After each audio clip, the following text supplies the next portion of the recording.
नमस्कार, आप देख रहे हैं हर खबर। मैं हूं आपके साथ जागृति। बड़ी खबर की शुरुआत कर लेते हैं इस वक्त की अहम जानकारी से। ये सोनीपत से बड़ी खबर जो एसटीएफ गुरुग्राम की बड़ी कार्रवाई। तो एसटीएफ की टीम ने पकड़ी नशे की बड़ी खेप।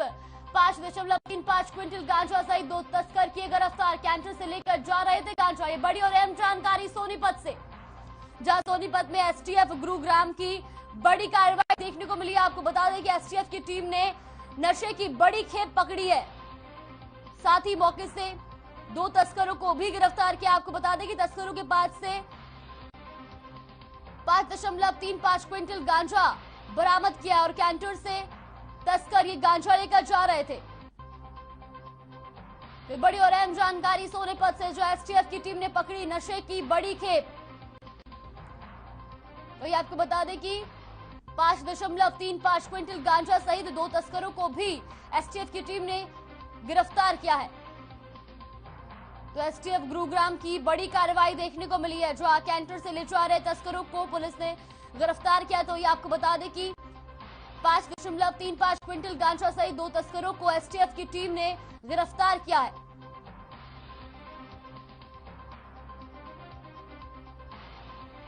तो बड़ी और अहम जानकारी आपकी टीवी स्क्रीन पर, जहां सोनीपत में एसटीएफ गुरुग्राम की बड़ी कार्रवाई देखने को मिली है। आपको बता दें कि एसटीएफ की टीम ने नशे की बड़ी खेप पकड़ी है।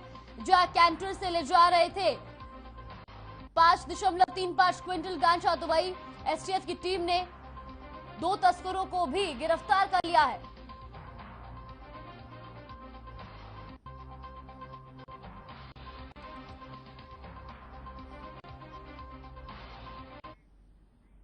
चंडीगढ़ में नाबार्ड की सालाना योजना बैठक हुई। इसमें सीएम मनोहर लाल ने भी शामिल रहे। और आपको बता दें कि इस दौरान नाबार्ड ने अपनी प्राथमिकता बताई। इस दौरान सभी बैंकों ने अपना 1,61,000 करोड़ का क्रेडिट प्लान बनाया। बैठक के बाद सीएम ने कहा कि ग्रामीण क्षेत्रों में पीपीपी के माध्यम से गरीब परिवारों की आय बढ़ाने के लिए ज्यादा से ज्यादा लोन देने की बात पर नाबार्ड के ने सहमति जताई है। और पानी की बचत के लिए माइक्रो इरिगेशन और रिचार्जेबल, इन दोनों ही योजनाओं के लिए हमें लोगों को ज्यादा लोन देने की बात कही।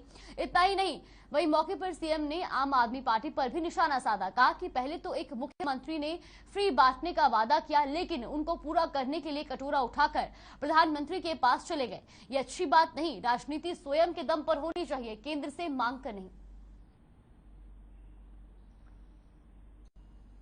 तो चंडीगढ़ में नाबार्ड की सालाना योजना बैठक हुई, जिसमें सीएम मनोहर लाल भी शामिल हुए। और इस दौरान नाबार्ड ने अपनी प्राथमिकता बताई।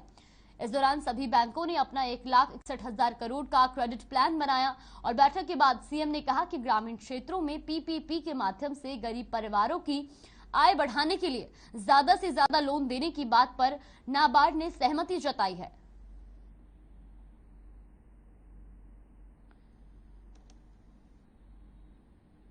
वही पानी की बचत के लिए माइक्रो इरिगेशन और रिचार्जेबल, इन दोनों ही योजनाओं के लिए लोगों को ज्यादा लोन देने की बात कही है।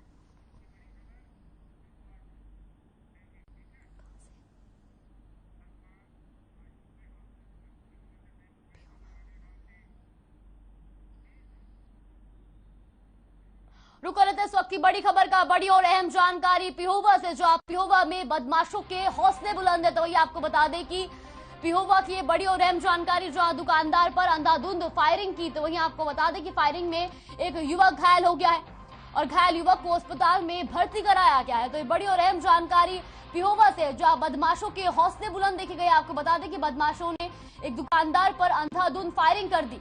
तो इस दौरान एक युवक गंभीर रूप से घायल हो गया और फिलहाल युवक को अस्पताल में इलाज के लिए भर्ती कराया गया है। तो ये बड़ी और अहम जानकारी आपकी टीवी स्क्रीन पर, जहां पिहोवा में बदमाशों के हौसले बुलंद है। दुकानदार पर बदमाशों ने अंधाधुंध फायरिंग कर दी, जिसके बाद फायरिंग में एक युवक घायल हो गया। तो वही घायल युवक को अस्पताल में भर्ती कराया गया है। तो आए दिन बदमाशों के हौसले बुलंद देखे जा रहे हैं। ऐसे में ताजा मामला पिहोवा का बताया जा रहा है, जहां दुकानदार पर बदमाशों ने अंधाधुंध फायरिंग कर दी। तो वही फायरिंग में एक युवक गंभीर रूप से घायल हो गया और घायल युवक को अस्पताल में भर्ती कराया गया है। तो बड़ी और अहम खबर पिहोवा से, जहां बदमाशों के हौसले बुलंद देखे गए हैं। तो बदमाशों ने दुकानदार पर अंधाधुंध फायरिंग कर दी और जिसके बाद फायरिंग में एक युवक घायल हो गया, तो वहीं घायल युवक को अस्पताल में भर्ती कराया गया है।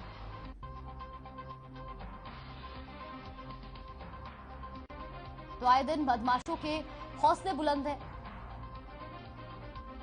तो ये ताजा मामला पिहोवा का है, जो पिहोवा में बदमाशों ने एक दुकानदार पर अंधाधुंध फायरिंग कर दी। तो वहीं इस फायरिंग के दौरान एक युवक घायल हो गया और फिलहाल युवक को इलाज के लिए अस्पताल में भर्ती कराया गया। ये तस्वीरें आप देख सकते हैं टीवी स्क्रीन पर, जहां फायरिंग के बाद एक युवक घायल हो गया। तो वही आपको बता दें कि फायरिंग में एक युवक घायल हुआ, जिसे इलाज के लिए अस्पताल में भर्ती कराया गया। ये टीवी स्क्रीन पर तस्वीरें आप देख सकते हैं, जहां बदमाशों के हौसले बुलंद हैं। आपको बता दें कि बदमाशों ने एक दुकानदार पर अंधाधुंध फायरिंग कर दी। तो वही तस्वीरों में आप साफ तौर पर देख सकते हैं गोलियों के निशान देखे जा रहे हैं। तो बदमाशों के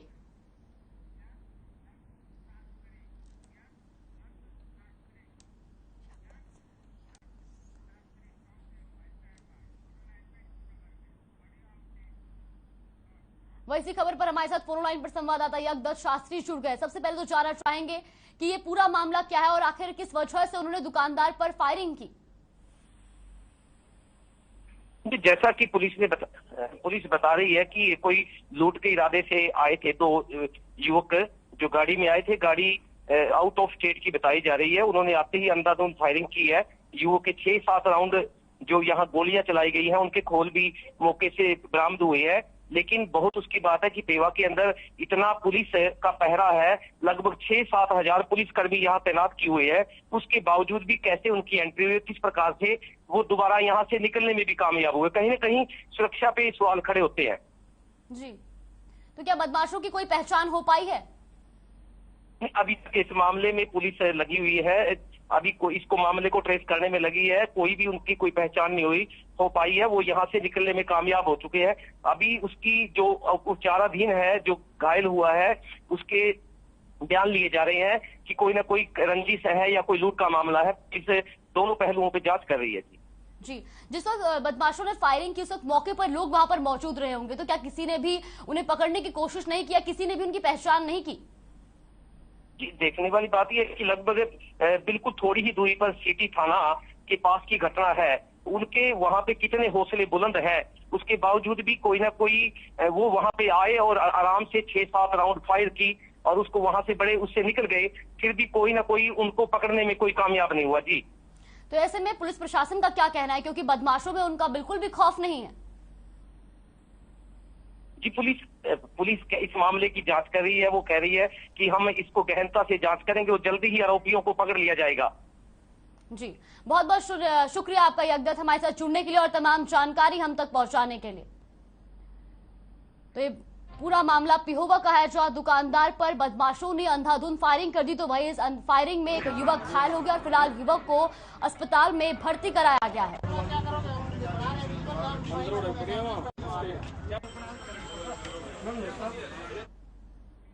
जींद में डिप्टी सीएम दुष्यंत चौटाला गांव अमरहेड़ी के किसान हवा सिंह के खेत में पहुंचे, जहां खेत में पहुंचने पर डिप्टी सीएम अलग ही अंदाज में दिखाई दिए। वह डिप्टी सीएम ने खेत में ही बैठकर किसान हवा सिंह के साथ खाना खाया और किसान हवा सिंह से खेती करने के तरीके के बारे में बारीकी से जानकारी ली। इस दौरान डिप्टी सीएम ने किसान हवा सिंह के कम जमीन पर बेहतर खेती करने पर प्रशंसा की। तो वही मौके पर डिप्टी सीएम ने बागवानी अधिकारियों को किसान हवा सिंह के खेत में सब्सिडी पर पाली हाउस लगाने और डीसी को किसान के खेत में सब्सिडी पर सोलर सिस्टम लगाने के आदेश दिए। सर्दी में सारी हल्दी की सब्जी खाई, आपने अपने हल्दी की सब्जी नहीं। बारह जो मेरे से जुड़े हुए सारे मत जाओ, कोई मत जाओ उधर। देखो जी, आप दूसरा तोड़ लेंगे, आप तोड़ेंगे जी। देखो जी ना आता पकड़ लिया। हाँ जी, 2 दिन में हो जाएगा। मेडिसिन जिस प्रकार से 26 जनवरी को जींद के तमाम ऐसे किसान जिनने कम क्षेत्रफल में ज्यादा आउटपुट लाया है, हमने सम्मानित किया था। वही हवा सिंह जी ने निमंत्रण दिया था कि उनके खेत का विजिट, मैं तो उनका धन्यवाद करता हूँ कि उन्हें आधा एकड़ धरती पर 35 अलग अलग फल सब्जियां यहाँ लगाई हुई और अपने जीवन को उससे चलाने का काम कर रहे हैं। मैं ये मानता हूँ कि हमें भी सीखना चाहिए। जींद जैसे इलाके में अगर हाइड्रोफोनिक्स का उपयोग कोई कर रहा है तो बधाई के पात्र है, और मेरे को किसी प्रकार से इनकी मदद करनी पड़े, आगे इनके यहाँ पोलियो हाउस भी लगवाएंगे कि इनके और ज़्यादा उत्पाद इसके। ये तो बहुत बढ़िया विजिट दिखे जी मेरे को, तो जो अपने हरियाणा सरकार के दुष्यंत चौटाला जी डिप्टी सीएम साहब मेरे आधा एकड़ के खेत के अंदर आए हैं, और जो यहाँ पर देसी खाना खाए हैं, जो ऑर्गेनिक खाना हमने तैयार किया था देसी खाना, वो हमारे खेत के अंदर बैठ के न खाना खाया जी, मेरे को बहुत अच्छा लगा जी, बहुत अच्छा लगा जी। क्या क्या परोसा था खाने में आपने? खाने में जी मान लो जब मैं सादा ही खाना है जी, बिल्कुल जी, चटनी साथ रोटियां खाई है जी, बिल्कुल चटनी के साथ जी। क्या क्या चटनी, क्या क्या चीज? चटनी 2 प्रकार की थी जी, धनिया की, हरा धनिया की चटनी थी, मेरे खेत से तैयार किया होता जी, और हरा पुदीना की चटनी थी जी, उसके साथ खाना खाया जी। और एक सब्जी बैंगनी की, वो मेरे खेत में लगी हुई थी जी, और ऑर्गेनिक खेती थी, उसकी सब्जी हमने बना के ना और डिप्टी सीएम साहब के सामने खाना रखा जी, बहुत खुशी से, मैंने बहुत खुशी हुई जी, बहुत अच्छी तरह खाना कर लिया जी उन्होंने। हम तो ज्यादातर ये सुभाष भी लिया करें जी, इसको आइडिया है इस एरिया का। ये सुनील कंडेला करता है सर, सुनील कंडेला। 100 रुपए का एक अमरूद बिकता है इसका, 1 किलो वाला। जैविक तरीके से सारा। अगली बार रोटी का विजिट इनका कर देना सर, अगले दिन। देश में पेट्रोल और डीजल के दाम एक बार फिर आउट ऑफ कंट्रोल होते दिखाई दे रहे हैं। इंटरनेशनल मार्केट में कच्चे तेल की कीमतों में नरमी के बीच राष्ट्रीय बाजार में पेट्रोल डीजल के दाम आसमान छू रहे हैं। भारतीय तेल कंपनियों ने आज भी पेट्रोल डीजल की कीमतों में बढ़ोतरी की है। राजधानी दिल्ली में पेट्रोल डीजल की कीमतों में 80-80 पैसे की बढ़ोतरी की है, जिसके चलते दिल्ली में अब पेट्रोल 101 रुपए 1 पैसा प्रति लीटर, जबकि डीजल 92 रुपए 27 पैसे प्रति लीटर बिक रहा है। वहीं मुंबई में पेट्रोल का रेट 115 रुपए 88 पैसे प्रति लीटर जा पहुंचा है, जबकि डीजल की कीमत 100 रुपए 10 पैसे प्रति लीटर पहुंच गई है। तो महंगाई की मार से हाहाकार मच रहा है। फिर बढ़े पेट्रोल डीजल के दाम। दिल्ली में 101 रुपए 21 पैसे प्रति लीटर हुआ पेट्रोल। दिल्ली में 92 रुपए 27 पैसे प्रति लीटर बिक रहा है डीजल। मुंबई में 115 रुपए 88 पैसे प्रति लीटर हुआ पेट्रोल। मुंबई में 100 रुपए 10 पैसे प्रति लीटर बिक रहा है डीजल। कोलकाता में 110 रुपए 52 पैसे प्रति लीटर बिका पेट्रोल। कोलकाता में 95 रुपए 42 पैसे प्रति लीटर बिक रहा है डीजल। चेन्नई में 106 रुपए 59 रुपए प्रति लीटर हुआ पेट्रोल। चेन्नई में 96 रुपए 76 पैसे प्रति लीटर बिक रहा डीजल।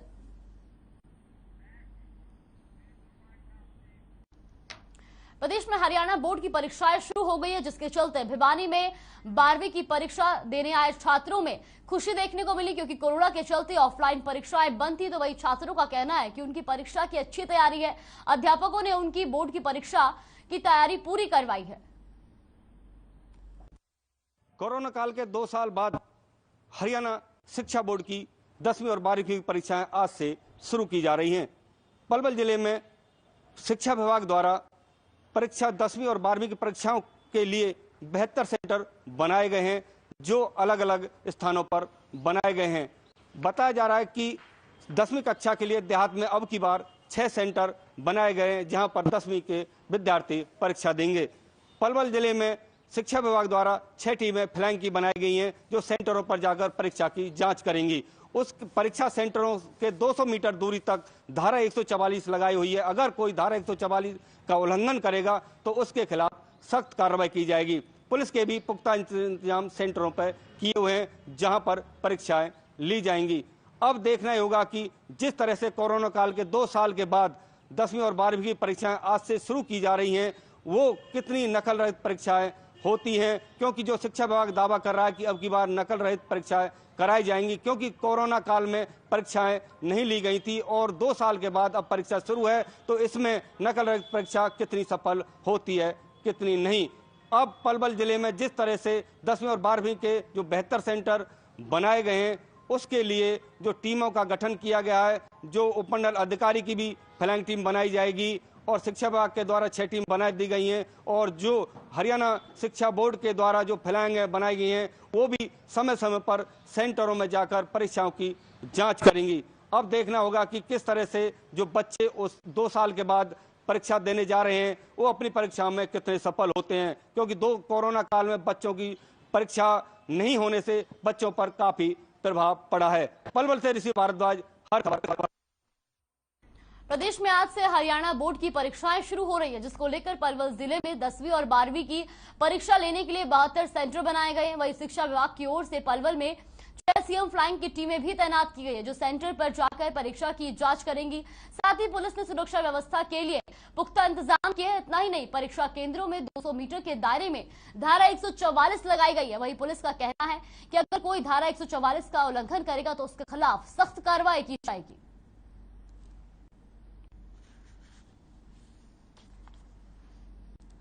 तो प्रदेश में आज से हरियाणा बोर्ड की परीक्षाएं शुरू हो रही हैं, जिसको लेकर पलवल जिले में 10वीं और 12वीं की परीक्षा लेने के लिए 72 सेंटर बनाए गए हैं। वहीं शिक्षा विभाग की ओर से पलवल में 6 सीएम फ्लाइंग की टीमें भी तैनात की गई है, जो सेंटरों पर जाकर परीक्षा की जांच करेंगी।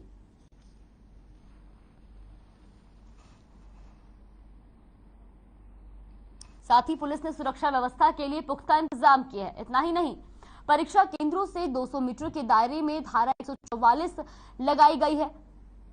वहीं पुलिस का कहना है कि अगर कोई धारा 144 का उल्लंघन करेगा तो उसके खिलाफ सख्त कार्रवाई की जाएगी।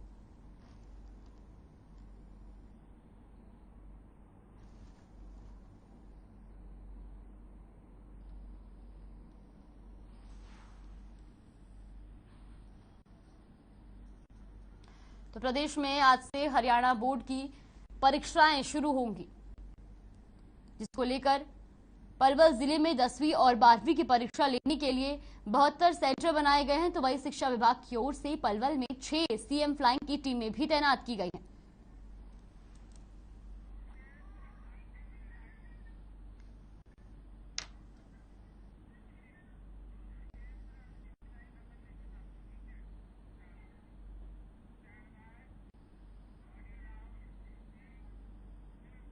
कुरुक्षेत्र में न्यायक अश्विनी कुमार को हजारों लोगों ने नम आंखों से अंतिम विदाई दी। जानकारी के मुताबिक सुबह तकरीबन 7 बजे अश्विनी कुमार के पार्थिव शरीर को गांव बारना में लाया गया। इसके बाद अश्विनी कुमार का राजकीय सम्मान के साथ अंतिम संस्कार किया।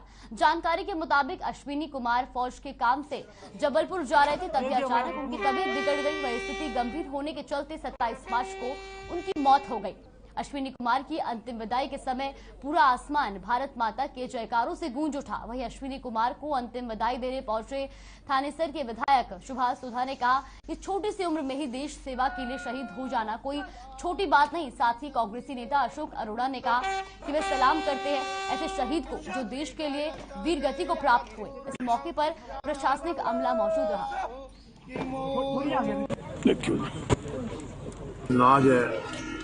अश्विनी कुमार जैसे नौजवानों को जो देश की सीमाओं की रक्षा करते हुए अपने बलिदान देते।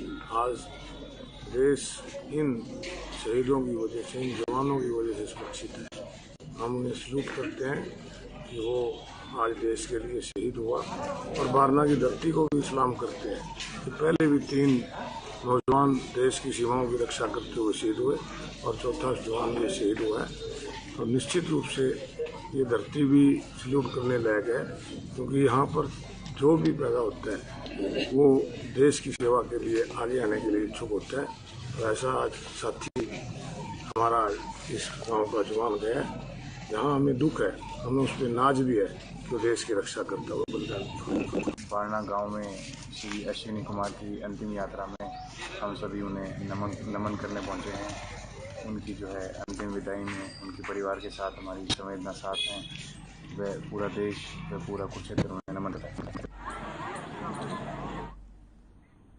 रूस रूस यूक्रेन बीच युद्ध में प्रदेश के फंसे कई छात्र अपने वतन वापस लौट रहे हैं। इसी बीच चरखी दादरी जिले के भी काफी छात्र मेडिकल की पढ़ाई करने गए थे, लेकिन रूस और यूक्रेन के बीच युद्ध होने के कारण छात्रों को वापस अपने वतन लौटना पड़ा। अब छात्रों को अपनी पढ़ाई की चिंता सता रही है। वहीं चरखी दादरी के रोज गार्डन में इकट्ठा हुए छात्रों ने बताया कि यूक्रेन में मेडिकल की पढ़ाई करने के लिए गए थे, लेकिन युद्ध के कारण यूक्रेन में हालात खराब हो गए, जिस कारण सभी छात्रों को वापस वतन लौटना पड़ा।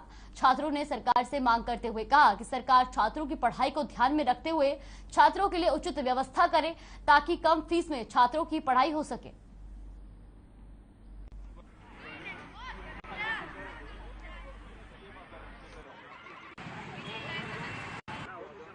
आज हमारे हाकर नेता कह लो या कुछ भी कह लो, जो बच्चों की हमेशा सारी लाइफ इन बच्चों के स्टूडेंट्स के लिए अपनी कुर्बानी दी है, तैयार है, उसी के लिए इनको बुलाया था। तो साथ के साथ मैंने इनसे बात करी थी कि बोला आप भी आ जाना, और मुझे पक्का विश्वास है कि जो जिस ढंग से इन्होंने बताया है कि वो गवर्नर गुजरात के आ रहे हैं, उनसे इनका टाइम भी ले दिया है।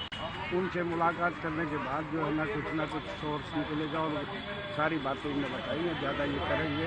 मैं तो इनके साथ हो जाए बोली जाना, अपना ही बुढ़ापा भी है। सभी पेरेंट्सों की बच्चों के लिए ये सिर्फ इसलिए हुई है ताकि इन बच्चों का भविष्य सुरक्षित रहे, और ये जो बार बार बच्चे सारे बाहर जाते हैं, यहाँ कम से कम पढ़ाई का सरकार से हम अनुरोध करते हैं कि फीस जायज़ फीस करें, जिससे बच्चे बाहर ना जाके यहीं अपनी शिक्षा पूरी करें।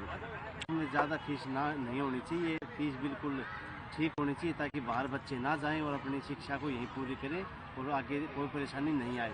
और हम सरकार से अनुरोध करते हैं कि इन बच्चों का यहाँ समाधान करें और उनकी पढ़ाई आगे की यहाँ पूरी करवाएं। यूक्रेन में बहुत ज़्यादा परेशानी, बहुत ज़्यादा लड़ाई हो रही है और हमारे बच्चे जहाँ वहाँ फंस रहे थे, हमें हमारा बड़ा परेशानी हुई है। इतने दिन हमने निकाले, हमें बहुत बड़ी परेशानी से हमने ये दिन निकाले हैं।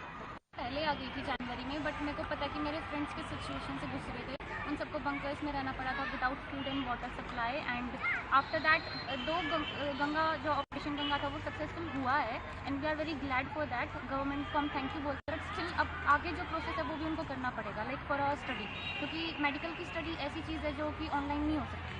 सो वी रिक्वेस्ट आ गवर्नमेंट की जल्दी से जल्दी इसके लिए कोई सोल्यूशन निकाले एंड हमें एड्रेस करें। आज की मीटिंग जनरली दादरी डिस्ट्रिक्ट के स्टूडेंट्स के साथ ही, एंड वी हैव प्लान कि किस तरीके से हम आगे अपने डीसी ऑफिस में या फिर गवर्नर से मीटिंग करेंगे, किस तरीके से हम उनको अपनी समस्याएं बताएंगे एंड ताकि वो आगे हमारी प्राइम मिनिस्टर तक एंड प्रेसिडेंट तक की सिचुएशन पहुँचा सके एंड उसके लिए कोई सोल्यूशन निकाले। कुछ नाम है, मैं 4th के स्टूडेंट हूँ यूक्रेन में। मैं खार्किव सिटी में रहता था और हालात आपको सबको पता ही है, TV 9 देखते हो आप।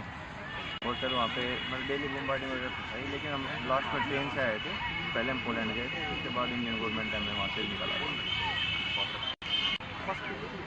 सर कोई फ्लैट के मेट्रो में बस ऐसे टाइम निकालिए 5-6 दिन जो भी। इंद्री में पुलिस को बड़ी सफलता हाथ लगी है। मामला हल्के के गांव बीबीपुर जाटना का है, जहां पुलिस ने एक शातिर ठग पुलिस को धर दबोचा। आपको बता दें कि आरोपी हरियाणा के बड़े बड़े नेताओं के साथ फोटो खिंचवाकर लोगों को गुमराह करके ठगने की कोशिश करता था और सरकारी नौकरी लगवाने के एवज में लोगों से लाखों रुपए लूट लेता था। तो वहीं जब मामले का खुलासा हुआ तो पुलिस ने आरोपी को गिरफ्तार कर लिया। फिलहाल पुलिस मामले की जांच में जुट गई है।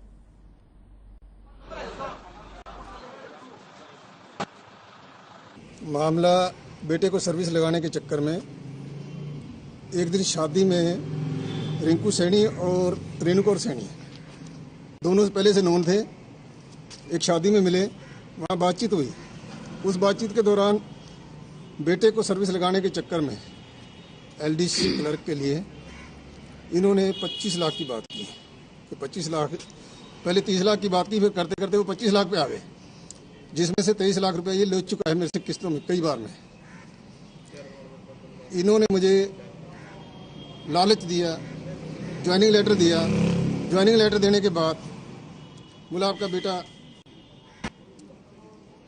ज्वाइन कर जाएगा, बट वहाँ ज्वाइन नहीं हुआ। हाँ, ये रिंकू सैनी है, रिंकू सैनी नाम का व्यक्ति है। इसने काफ़ी लोगों से ठगी की है, नौकरी लगवाने के नाम पे पैसे लेता था और ये 3-4 साल से फरार था। इसने गुरजीत सिंह अपने जनेसरों के रिटायर फौजी थे, उनके लड़के को दिल्ली में क्लर्क लगाने के लिए 23 लाख रुपए लिए थे। और उसको बेचारे को ना ही आज तक नौकरी लगवाया, ना उसके पैसे वापस किए, और ये कहीं विदेश भाग गया था, तो इसको पुलिस ने अरेस्ट किया है। इसके अलावा हमारे पास एक मुकदमा और है 169, उसमें भी पीओ है ये, उसमें भी विकास नाम के लड़के से इसने 12 लाख रुपए लिए थे, उसमें सिंचाई विभाग में लगवाने के लिए, और उसको भी नहीं लगवाया। ऐसे इसके और थानों में भी काफ़ी मुकदमे दर्ज हैं।